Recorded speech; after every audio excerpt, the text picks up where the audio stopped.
Banyak pengetahuan yang belum diajarkan kepada para petani tentang apa itu pertanian. Sehingga, pemahaman tentang bertani hanya sebatas tentang bagaimana mendapatkan hasil yang sebesar-besarnya, yang justru sering menjadi bumerang untuk para petani itu sendiri. Kalau kita memahami betul apa itu pertanian berkelanjutan, maka bertani akan menjadi sesuatu yang menyenangkan, bukan dengan sibuk memikirkan berapa biaya dan hasil yang akan didapat, tapi dengan memahami betul apa itu prinsip pertanian yang sesungguhnya, sesuatu yang berada di bawah kaki kita.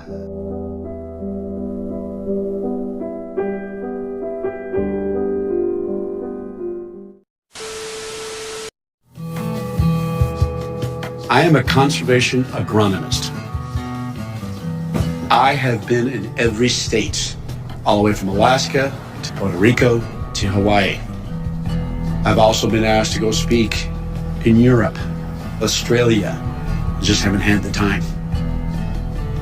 We get the soil right, we can fix a lot of our issues. Healthy soils lead to a healthy plant, healthy animal, healthy human, healthy water, healthy climate. This is what this is about today. Learning how the soil works and learning how to farm like nature does. I have learned my job is to drop a seed. And the more you farm like nature, the more we can reduce your inputs and the more money you can make. It's my calling. Just as simple as that. Actually, I've lived in 4 or 5 states. Everywhere I go and work, we're still having the same problem. Massive erosion.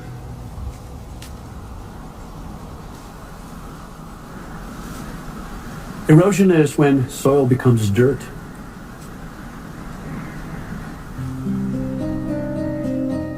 Rapid erosion began long ago when humans developed the plow. Its purpose was to break the soil in order to sow seeds. By the Bronze Age, vast areas around cities were plowed up to plant grains. But as their soils eroded, those once great empires vanished into dust. But we don't have to look back thousands of years to see the dangers of erosion. In the 1930s, America experienced the largest man-made environmental disaster in history. It was called the Dust Bowl. It was largely caused by farmers tilling the once fertile Midwestern plains and leaving the soil exposed.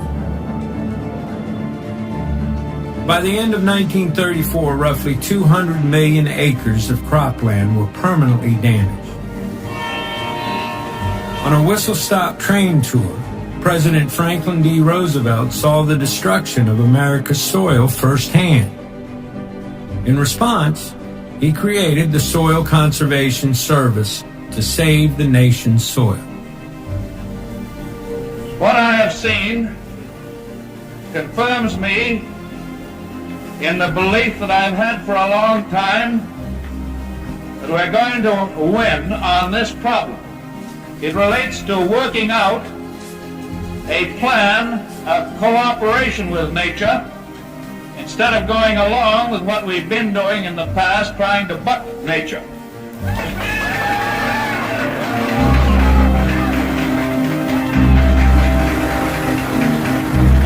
The practice of plowing and tilling the soil continues to this day.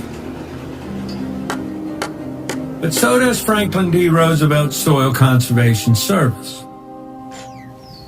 It was made part of the U.S. Department of Agriculture, and it's now called the Natural Resources Conservation Service, the NRCS.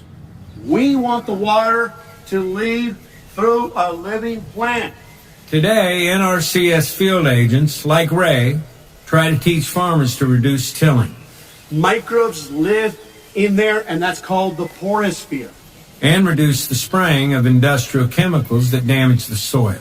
Tillage is one of the most intrusive things we do in modern agriculture. It is not our friend. The message is simple. But getting that message out is difficult. We have a social problem. We have an education issue. And until we get that right, we can't fix our ecological issues. I have been in NRCS for 31 years. It was kind of amazing to me as I was teaching all over the country. I'm going, wow, our producers don't really know how the soil works. They don't understand the basic ecological principles. Everything runs by carbon. We're built by carbon. The soil microbes run by carbon. Carbon is the driving engine. It runs the system. But when it comes to the role of carbon in our world, there's a bit of confusion. To be specific, carbon dioxide is a gas. We breathe it out, and plants breathe it in. We also make carbon dioxide by burning fossil fuels. But carbon isn't bad. In fact, it's the basis for all life on Earth. There's a tendency right now for us to be at war with carbon. Carbon's the bad guy, and I think this is a lost opportunity. Carbon's the good guy. We're carbon. I'm 16% carbon, and all of it came from eating vegetation and things that eat vegetation. Plants use sunlight as energy, and they pull carbon dioxide out of the atmosphere. They turn it into a carbon fuel, and that's how they grow. But 40% of that carbon fuel they send down to their roots. They're leaking it out in a very strategic way to soil microorganisms. Plants are feeding soil microorganisms carbon, and the soil microorganisms are bringing plants mineral nutrients. And in the process of all that, those soil microorganisms make a carbon glue out of that carbon fuel. And they make habitat in the soil. They make little pockets in the soil to control the flow of air and water. And that's one of the ways that carbon gets fixed in the soil. In other words, soil has the unique ability to sequester carbon dioxide out of the atmosphere. That's a big deal. And what's even more amazing? The soil contains an entire universe of life. Here I went to years of college, and I took soil science. I didn't know. I really did not know how the soil worked. It's alive. Think about the change, it's evolution. Those who shake the ground, you feel it moving with the revolution.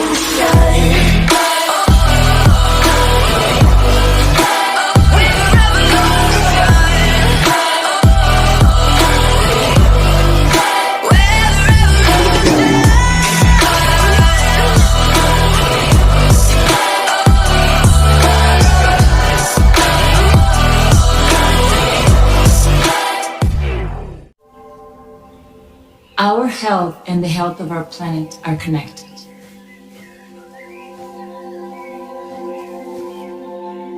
If we choose healthy food, there's a reciprocation. Not only we feel better, we are healthier, but the earth is healthier. Taking care of the microbes in the soil is critical for human health. But spraying the soil with toxic chemicals, well, it does something else. All of our soils that are under chemical conventional agriculture are almost completely devoid of microorganisms.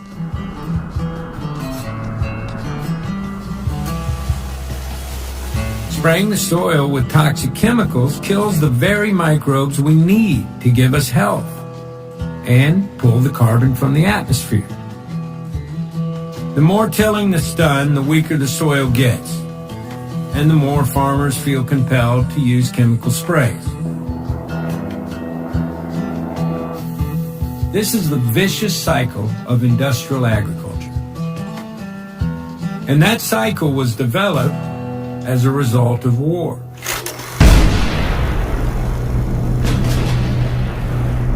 The roots of industrial agriculture go back to a German scientist named Fritz Haber. Haber invented a process for making synthetic nitrogen fertilizer that increased food production. His other scientific breakthrough was the creation of poisons known as pesticides. When the war ended, U.S. chemical companies brought Haber's poisons back to America and rebranded his toxic chemicals as pesticides for American farms. Dow set out to demonstrate the effectiveness of its chemical killers on a nationwide scale. When the war ended, all the energy that went into fighting the enemies in the world went into fighting the enemies on the farm. All of a sudden, chemical fertilizer, nitrogen was available, and farmers could toss that on a field.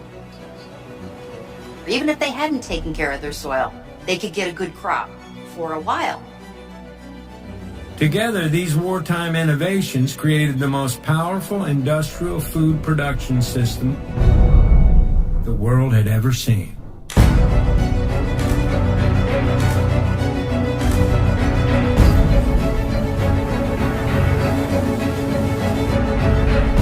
We created an infrastructure around single types of industry, and then we decoupled livestock and row crop production. We found people who were really good at raising livestock, and you found people who were really good at growing row crops, and you split those two camps. That ushered in this big philosophical shift in terms of how we approached farming. Instead of understanding and honoring natural processes, we could just throw out these chemicals. We just throw out more and more of them. It kept going up and up and up. It takes more nitrogen now to raise a bushel of grain than it did in 1960. Our chemical fertilizers mask the problem of degraded soils. Modern agriculture was not designed for the betterment of the soil. Today, our most common crops are genetically altered to resist the spraying of toxic pesticides. For example, the #1 crop in the United States, field corn, is almost entirely sprayed with glyphosate, a chemical suspected to cause cancer that's so oversprayed, it's found its way into our drinking water. These chemicals, which were considered dangerous to begin with, are now being used at rates that would have been inconceivable 20 years ago. Every year, for every American alive, 3 pounds of toxic chemicals are sprayed onto the food grown on our farms. That goes into the soil, it goes into the water, it goes into our bodies. It's not just on the food you eat, it's everywhere. Most of the agricultural industry's pesticides and herbicides transfer directly through breast milk to babies. There are over 200 peer-reviewed studies that correlate the spraying of these toxic chemicals to effects like ADD in children, pediatric cancers, and birth defects. That's why juries have begun to award billions of dollars in damages to people who contracted cancer after using glyphosate. We know, for example, that glyphosate, which is also known as Roundup, has an effect on the gut microbiome that may lead to disturbances that can create disease, including cancer. A big reason these chemicals make us sick is because just as toxic chemicals kill the microbes in the soil, they also kill the microbes in our bodies. What I tell people is, your body can handle acute stresses, but it cannot handle chronic stresses. Soil ecosystems the same way. If you keep dumping the fungicides, you keep dumping the herbicide, you keep dumping the insecticides, you keep doing the tillage, chronic stress, it doesn't function anymore.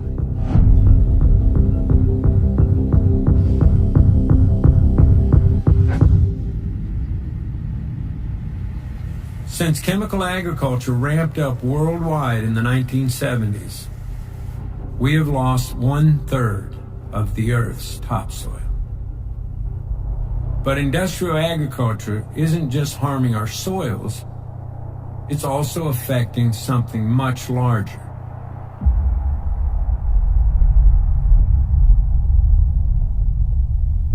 The most massive tsunami, perfect storm is bearing down upon us.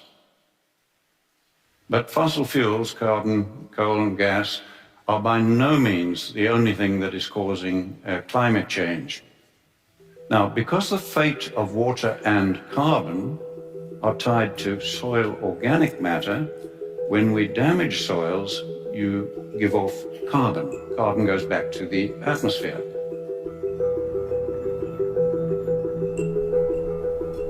Healthy soils absorb water and carbon dioxide. But when we destroy soil, it releases water and carbon dioxide. This dries out the soil and turns it into dust. The process is called desertification. And how we deal with it could determine the fate of more than just our climate. Desertification is a fancy word for land that is turning to desert. And this happens only when we create too much bare ground.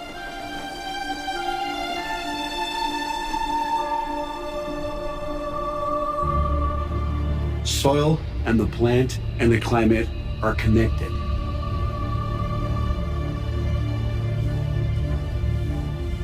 If you don't have a living plant, you're going to have more evaporation.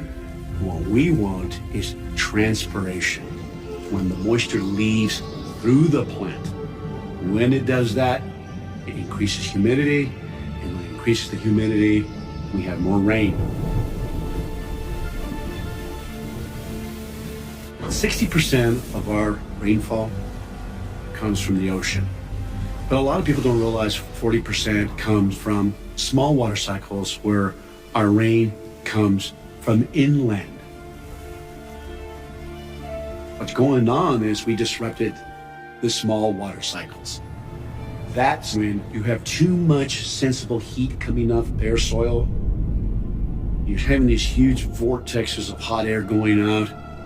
Instead of attracting the rain, it's pushing the rain clouds away. Take 1 square meter of soil and make it bare, and I promise you, you will find it much colder at dawn and much hotter at midday than that same piece of ground if it's just covered with plant litter. You have changed the microclimate. Now, by the time you are doing that on more than half the world's land,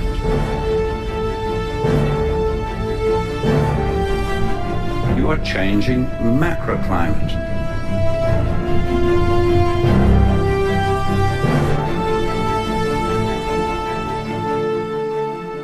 Desertification of our soils is a pressing threat to our climate and our species. But I have for you a very simple message. About 2/3 of the world is desertifying. As soils turn to dust around the world, every year 40 million people are pushed off their land. By 2050, it's estimated that 1 billion people will be refugees of soil desertification. More than 20 civilizations in all regions of the world have failed. Because of agriculture damaging the environment, their communities could not handle the deteriorating environment and the rising population. Globally, that's what we're doing today.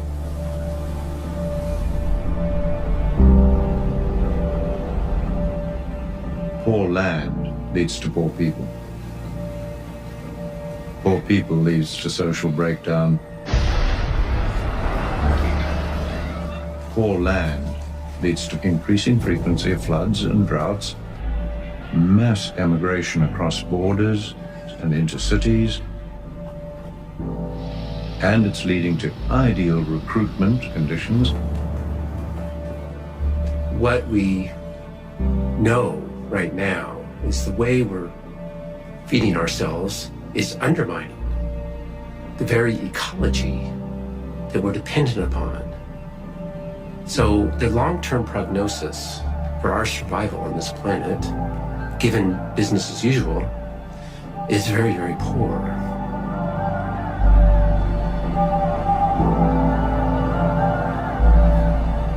According to the United Nations, the world's remaining topsoil will be gone within 60 years.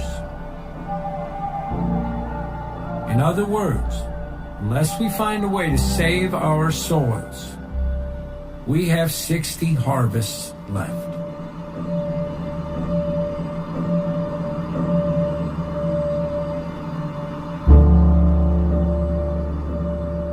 The global scale of the problems we face may seem insurmountable. But in every fight that seems unwinnable, there are those who refuse to give up. Let's do that. Do a couple demos.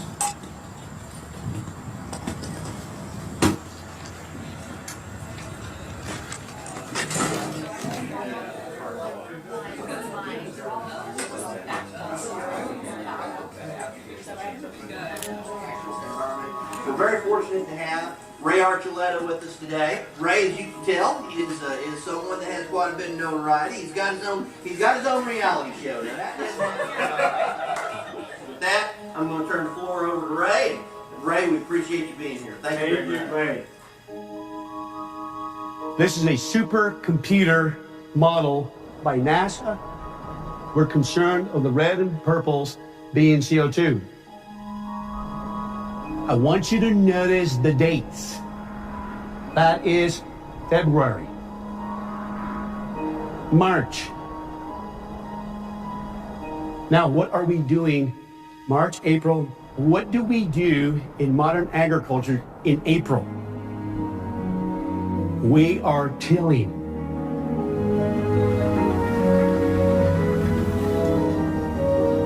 We're tilling the land. And look at the huge plumes of CO2. Look at the dates. May. Now, let's see what happens around June. Look at the colors change. Ladies and gentlemen, what is happening in June?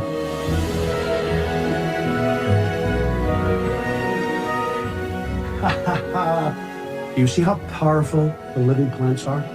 Can you imagine if we had all our rangeland and all our cropland covered? A covered planet is a healthy planet. We can fix a lot of our climate issues to bring the CO2 down into a living plant and put it back into the soil where it belongs.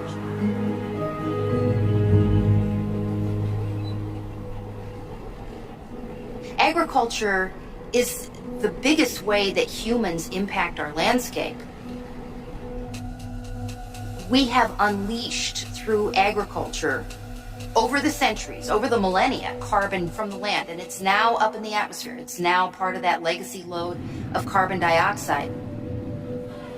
Many people are coming to this discussion about soil health because it can bring that carbon back down and put it in the ground. First, he's an environmentalist and the editor of Drawdown, the most comprehensive plan ever proposed to reverse global warming. Please welcome Paul Hawken. Tell us why your plan is different and why it is the most comprehensive. Well, it's very different because it's the first one ever. You cannot achieve drawdown without biosequestration. Biosequestration is using plants, trees, perennials, and techniques of grazing and farming to capture carbon and store it in the sink of the soil and retain it for decades, if not centuries. What we did is map, measured, and modeled the 100 most substantive solutions to global warming. And what I mean by solutions, I mean things that are at hand. We know how to do it. They're scaling. And if we continue to scale in a rigorous but reasonable way over 30 years, we can reverse global warming. When you talk to people about this great technology that has existed for millions of years that takes carbon out of the atmosphere and stores it safely in the soil, and that it's called plants working with soil microorganisms, it seems too simple. Putting our atmospheric carbon down into our soil may be a simple idea, but to do it on a global scale requires politics. And when it comes to the politics of climate change, well, let's just say there's a lot of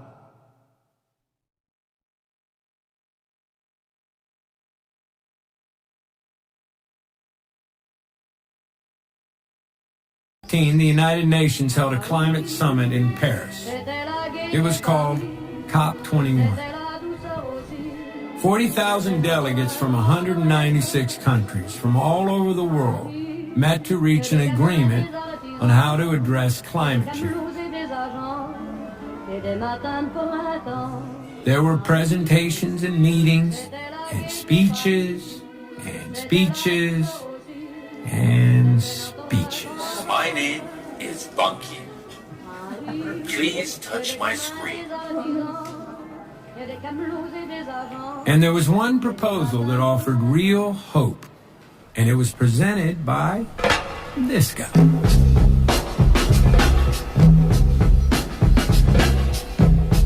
Moi, je viens d'un village de la Sarthe, petit village de 256 habitants, qui était dans le monde rural et agricole. Il y avait beaucoup d'agriculteurs. J'étais intéressé par l'agriculture très tôt. Qui sera là ce matin et qui est... France maintains the largest agricultural science institution in Europe. It's called INRA, and it's been studying soil for over 100 years. INRA recently developed a program called the 4 for 1,000 Initiative. Their goal is to increase the carbon content of the world's soils by 0.4% annually.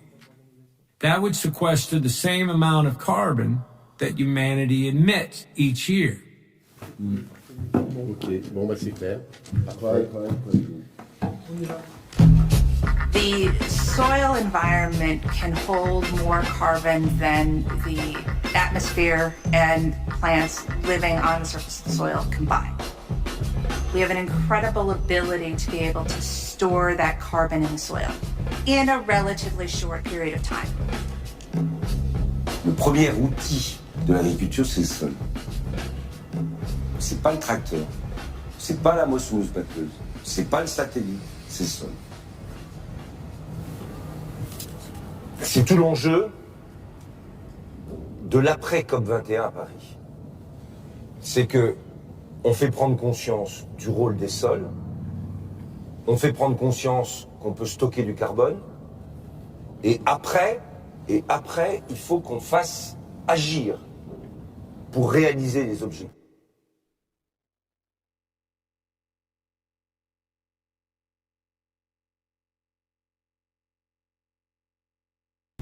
The French Minister of Agriculture presented an idea that just might change the world. Monsieur Stéphane Le Foll. Mesdames, Messieurs, mes chers collègues, avec les sols en agriculture, mais aussi les sols forestiers, on a un potentiel énorme.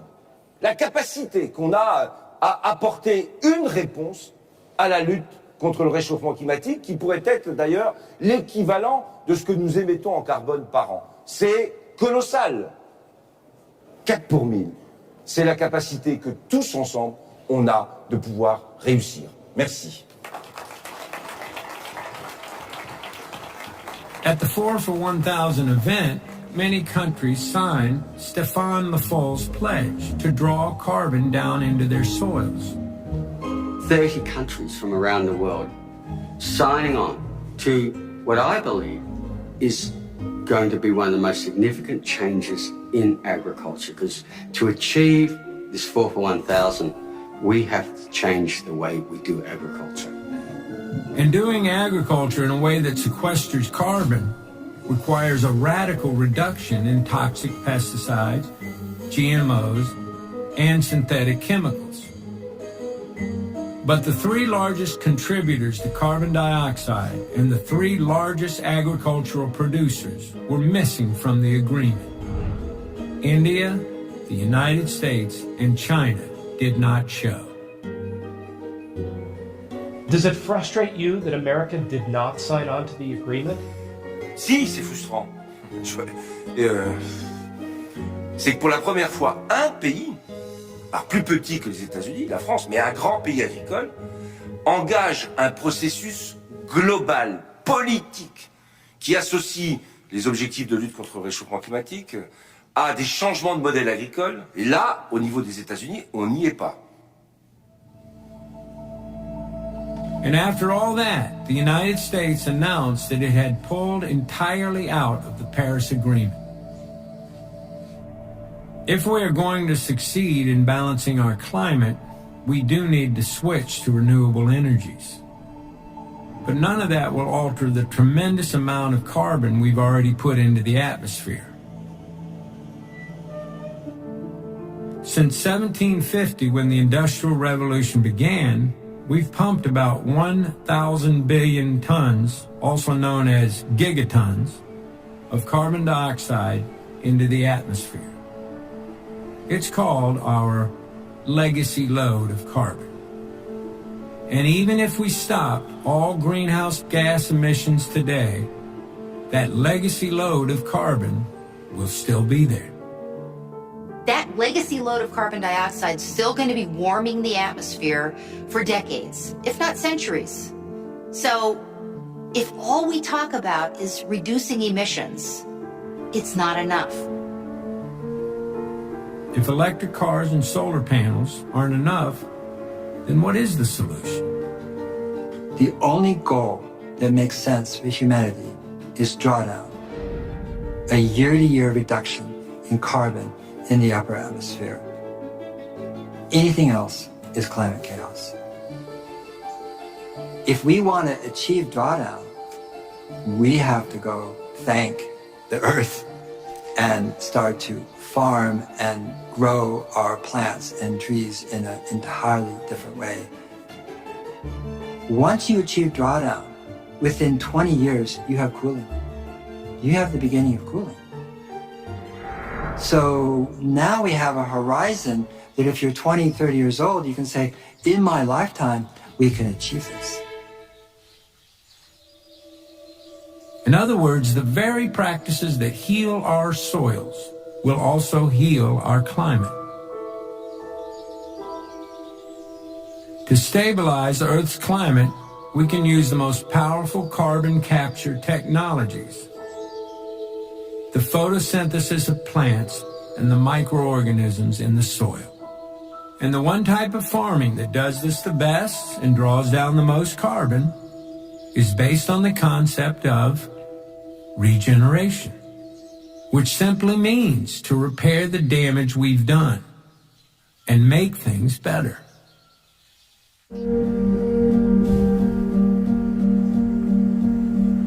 I'm a rancher. That's how I prefer to be thought of, as I'm a rancher. A farmer technically grows crops. A rancher raises livestock. Why I like to be considered a rancher is because I'm all about living things and taking part in living ecosystems. And to me, that's what my operation's about, a living ecosystem. We purchased this place in 1991, and for the first 2 years, I was farming conventionally. Heavy tillage, high use of synthetics. 1995 came along, and the day before I was going to start combining, I lost 100% of our crop to a hailstorm. So we were totally wiped out. No income, from our crops. That was really tough to take because we didn't have crop insurance. 1996 came along, we lost 100% of our crop to hail again. 1997 came along, we dried out. Nobody combined an acre. There was a major drought in this area. 1998 came along and we lost 80% of our crop to hail. So we were 4 years with basically no crop income. The neighbors were all taking bets and waiting for my land. Times were really getting tough financially, and the banker didn't want to loan me any money to buy inputs. Best thing that could have happened. I wasn't gonna fail. I really had to start focusing, how can I make this farm and ranch get these soils to produce a crop without all these inputs? So I started to be a studier of soil ecosystems. I actually went back and I read Thomas Jefferson's old journals because I was trying to figure out how did they do this previous to the use of all these synthetics.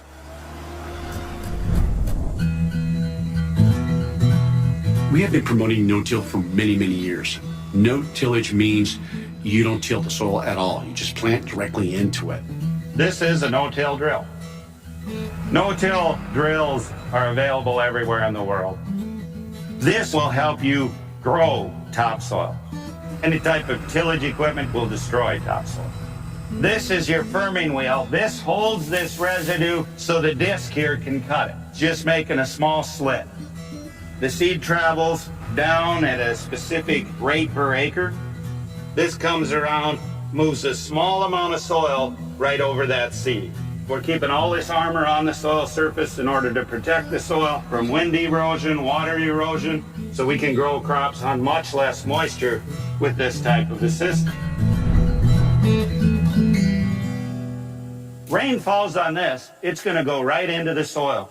Rain falls on bare soil, it's going to run off, and then it's going to evaporate very quickly. Soil that is not tilled stores more water, thus increasing microbe growth, which leads to more plant growth and even to more local rainfall. This is the virtuous cycle of regeneration. Gabe Brown's soil is also pulling more carbon out of the atmosphere. For every 1% increase in organic matter, an acre of soil draws down 10 more tons of carbon. I mean, that's huge. We have to reduce tillage. We got to grow cover crops. We have to get a living root all the time. We can't have these bare periods with nothing growing on them. We've got to start using these principles to restore the water cycle. And it is fixable.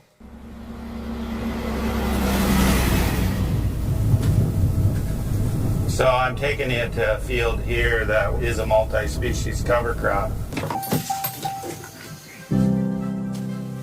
The purpose of a cover crop is to enhance the life and the function of the soil. Think of it this way, if I grow a monoculture on this field, would only be feeding the soil biology one type of root exudate. I'm growing 19 species here.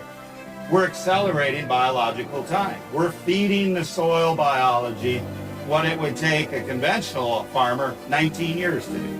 I'm doing it in 1 year. So people might ask, how do you get any money from this thing?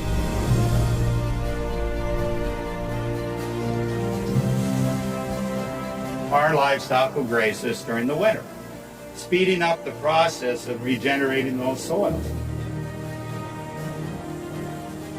Animals grazing living plants are a part of the carbon cycle.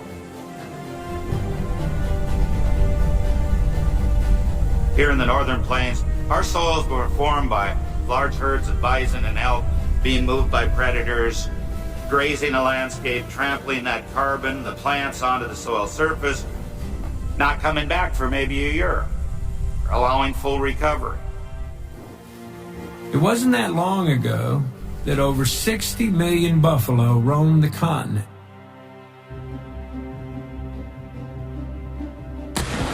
In an attempt to starve the Native Americans, the U.S. military and the railroads killed most of the buffalo. By the time the culling ended, only a few thousand of the majestic animals remained.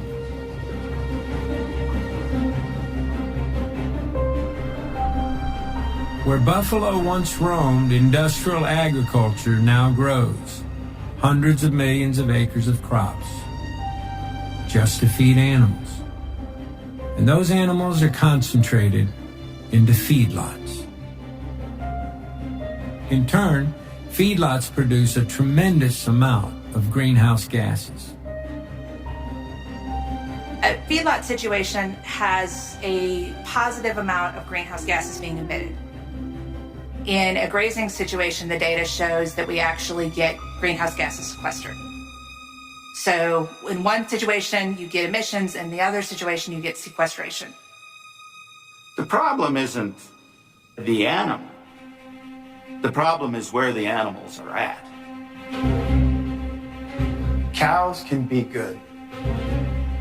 That is one of the most controversial statements of mankind at this point.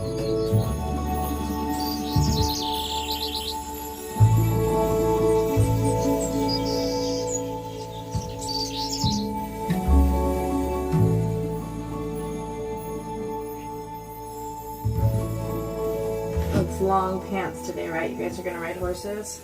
Yeah.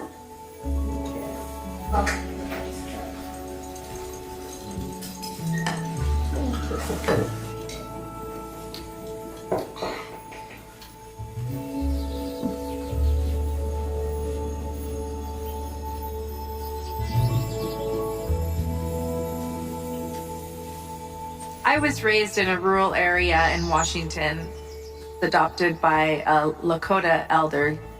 We were out in nature every day. I found permaculture, and that was very influential in my life, where I could see that there could be a permanent agriculture, an agriculture that not only fed the planet, but also fed the people in a way that regenerated and didn't deplete resources. Holistic ranchers like the market guards use careful planning so their cows sequester carbon and actually regenerate the land. So this is our grazing plan and control chart. This tells us where we're planning to have the cattle wet.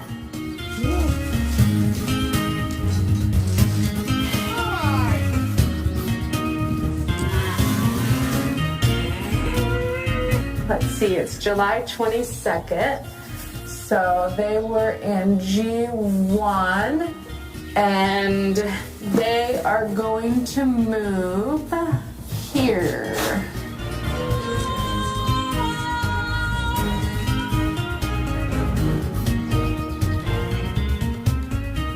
All these paddocks correlate with a map that I have here. So these are all segments of fencing where the cattle are. It tells me how big it is. I can record observations, species, all right in here in the field. We manage over 8,000 acres throughout the Bay Area, so we're constantly on the move.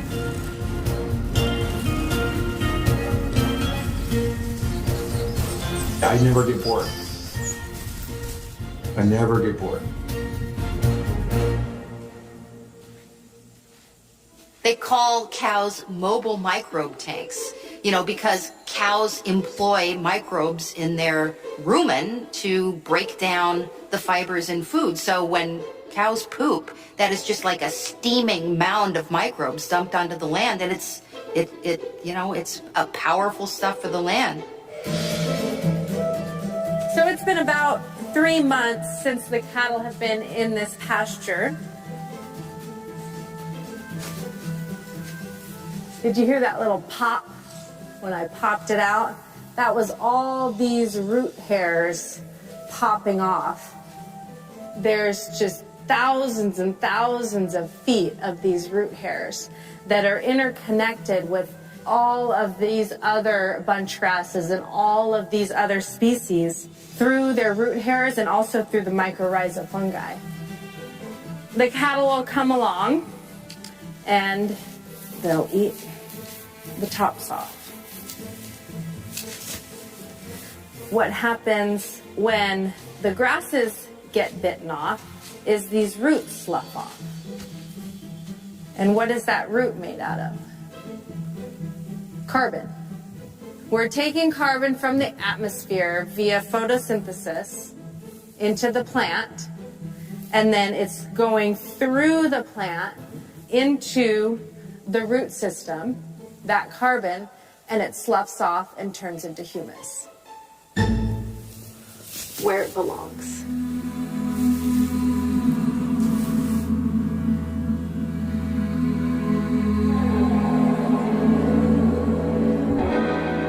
The form of agriculture that we use creates billions of lives in the form of soil microbes, in nematodes, in grassland birds. All of that wildlife is flourishing under an agriculture system versus a tilled crop field, which is denuded of life.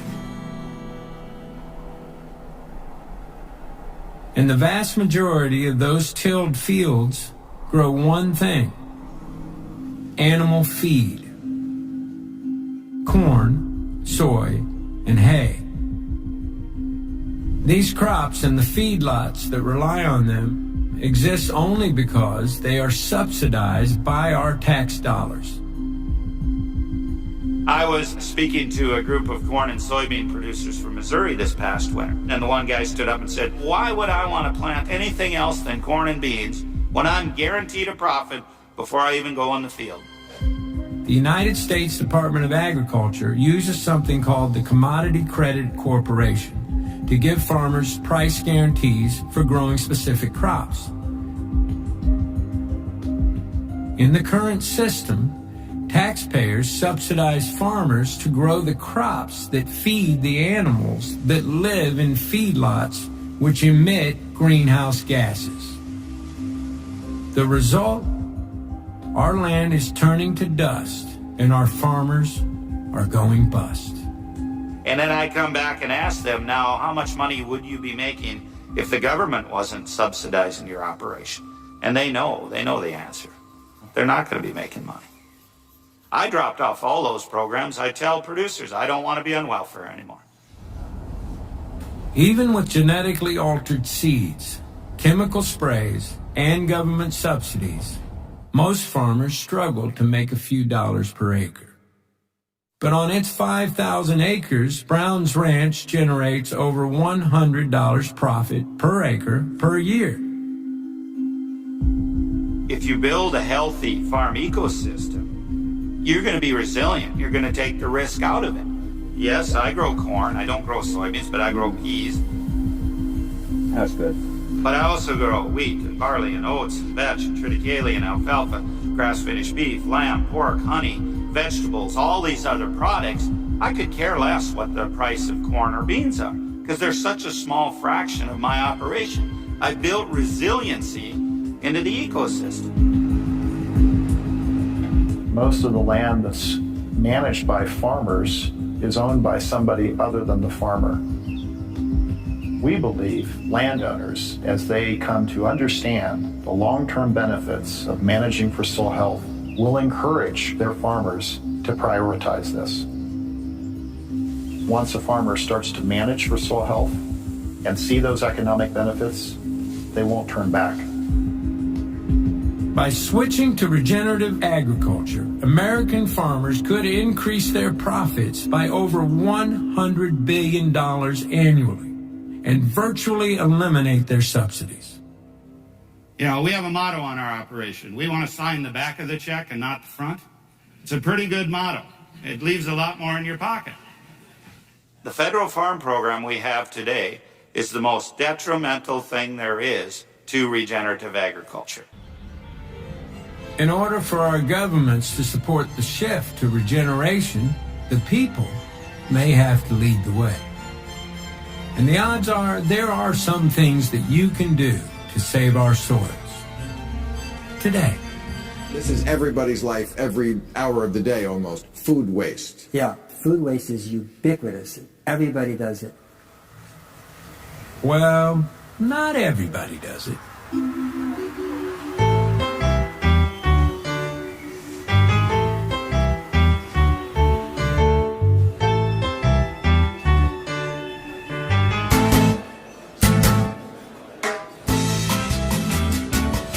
There are continents and other really large regions that are getting hit with a double whammy of higher temperatures and drought. This kills soil. It kills life.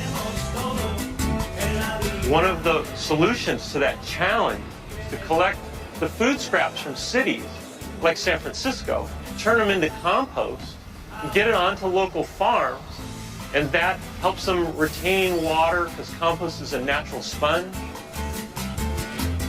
The unfortunate reality is most trash or garbage gets incinerated or sent to a landfill. We need to model nature. I had the good fortune of being mayor when we brought the United Nations World Environment Day into our city. We made it a week-long celebration of the environment and a call to action. And one of the specific strategies was reducing waste. San Francisco residents are actually fined for not putting compost into the green bin. We incentivize people to keep things out of the black bins. When you have nothing in a black bin, we don't charge you. When you have a ton of stuff in the black bin, we charge you a lot. So your goal is to get it in the green and blue bins, the composting and the recycling bins. You want to move the mouse? Got to move the cheese. In San Francisco, we're collecting 700 tons of food scraps and plant cuttings per day.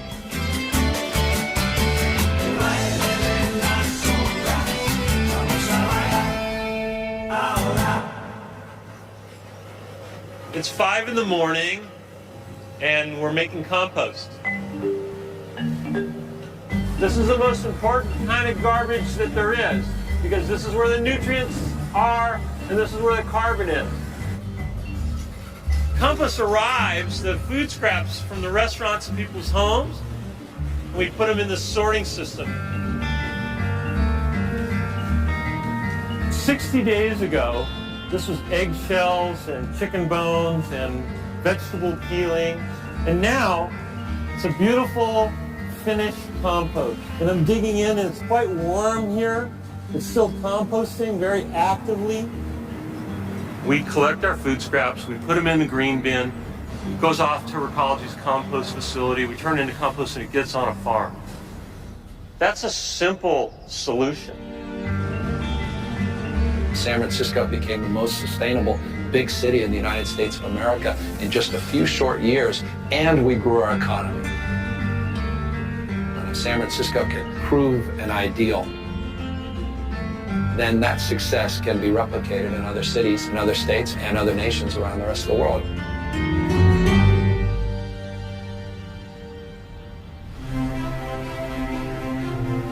Compost is the natural decomposition of organic matter in nature. In a forest floor, it's when the leaves drop, the fungi and bacteria take it over and literally build the soil at the root zone. Compost is all about community. From the community of microbes that are breaking down the pile to the community of individuals in Los Angeles that are physically turning and sifting and contributing to that pile. Compost is just one of a suite of soil-based carbon capture solutions. The more we choose regenerative foods, the more the farmers will grow them. We're at a critical moment in human history. There could be a way to eat food that heals the planet. The way we're articulating it is the regenerative diet. I've personally been vegan for 20 years. I'm just kind of prove in my own role, like, hey, you can rock life in a very healthy, strong, powerful fashion on a plant-based diet. If you're eating meat, you can need from a lot more correct, high-level farms. If we do eat meat, we need to eat meat that comes from pasture-raised, grass-fed, humanely killed animals. This is the most crucial choice all of us can make for the future of the planet. What are we eating? What kind of farming systems are we supporting? Are we regenerating the earth or are we degenerating? So what we have here are two of our egg mobiles. Approximately 3 days after the cattle move through an area and graze, we'll bring the laying hens in. They truly are free range. They could walk to California if they so choose. What we did here is we went to the local grocer and we bought a dozen cage-free, all-natural, humanely raised eggs. We'll reach in here, crack one of those open. Now what we have here is one from our pastured laying hens. Ours on the left is much darker colored. Now watch this. See how that breaks open rather easily? It's runny. Now look at this. I can poke my finger into there several times before we finally break it. Now look at the color of that yolk and look at the difference. Ours are out on pasture. They eat whatever they can forage for. These, although they're cage-free, they're no doubt in confinement and they're fed mostly grain. Ours are going to be much higher in nutrient density as compared to these. And what you're really feeling there is the nutrients and the complexity of regenerative agriculture. Eating a regenerative diet is important, but so is working with the people who grow our food. Today, we estimate 5% or less of farms are managed for soil health. The Nature Conservancy has partnered with the National Corn Growers Association to establish the Soil Health Partnership. Our goal is to grow this to 50% of U.S. farms managed for soil health by 2025. This idea of the Soil Health Academy started about 5 years ago when Ray first stepped onto my ranch and we first met. Little did we know what would become of that plan to try and move regeneration forward. It's finally come to fruition. Ray Archuleta. Hi, Jesse. Good to see you. Let me start off with myself. My name is Ray Archuleta. I had 32 years of government service. Our goal was to make the soil healthy, to teach more of these ecological principles. We wanted to mentor, to inspire people that they're part of that planet and that we're going to have a better relationship with them. Used to be you'd pick up a farm magazine and there wasn't a single article about soil health. Now you cannot pick one up without there being some article about soil health. That gives me hope. We can improve soil health much, much faster than we used to think possible. Sometimes when I give presentations, I get this group that's just, no way, won't happen here, can't happen here. So I offer them this challenge. I said, I will bet my ranch against yours that I can get it to work on your operation. Because the principles of soil health, least amount of mechanical disturbance, diversity, armor on the soil, living root at all times, animal integration, those principles are universal. There is zero doubt, and I mean zero doubt in my mind, I can get these practices to work anywhere in the world.